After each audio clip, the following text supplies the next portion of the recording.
Alright, welcome to What We Learned Picks and Bans, CLG versus Flash Wolves. CLG is pretty much going to win this, I think, outside of picks and bans, because unlike I don't understand where the ideas that the LMS teams are pretty good is coming from.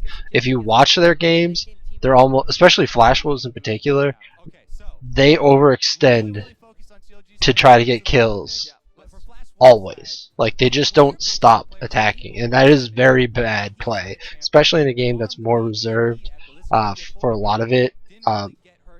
It really makes them look like the worst region short of Bangkok Titans. I even think Pain Game is going to be better than Flash Wolves in this group. But let's look at this. So CLG has like a really strong team comp. Flash Wolves not particularly. Well, let's talk about why.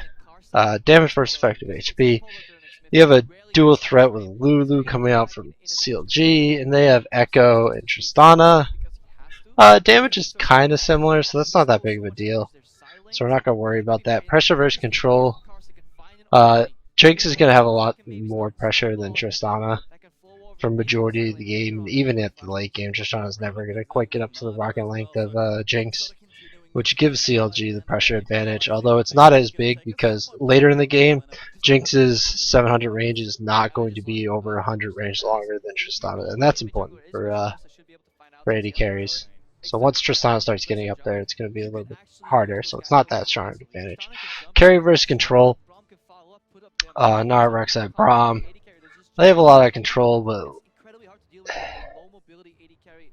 they're not going to be able to stop Jinx. So even if they can stop Darius, it's not going to matter too much. It depends how Zion Spartan does it. And the other team, Echo, can be controlled by Alistar. Tristana not going to be able to do anything over Jinx. Even if they jump in, Darius is going to kill everybody. And Lulu's going to like save people. So carry versus control isn't that big of a deal. Poke versus sustain. Jinx, Echo. That's pretty much it. Lulu. Nothing's really strong. Sustain from Alistar is not that good. Darius' sustain is decent. Overall, the poke isn't really consequential. Lulu can be annoying, but it's not going to be that big of a deal. Pick versus disengage, at least, versus no pick on the enemy team. And some disengage with Braum, so that's not that big of a deal. So we're not really putting too much pick emphasis here. Burst versus healing. There's no healing really from Flash Wolves, and there's not a lot of burst they can stop coming from the Darius. You can't really stop that with Braum shields. So we're not a small advantage for CLG. Split push. I assume Darius is going to be better than Gnar, but Gnar being a range champion, it's probably going to be annoying for Darius. He's not going to have as much pressure because Gnar might be able to clear the waves without having to really worry about getting killed. So the split push may not be that big of a deal. Overall though, CLG is going to win.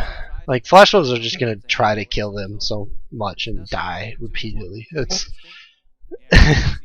the only thing I see could happen from the way they were playing before. But it's been a month. But, you know, this month hasn't changed much, judging from the first set of games. Especially this meta. The meta is the same. Like, it's the same with now Darius is played in top lane. Maybe Mordekaiser is different from the meta, but you just ban him like every game. So, yep.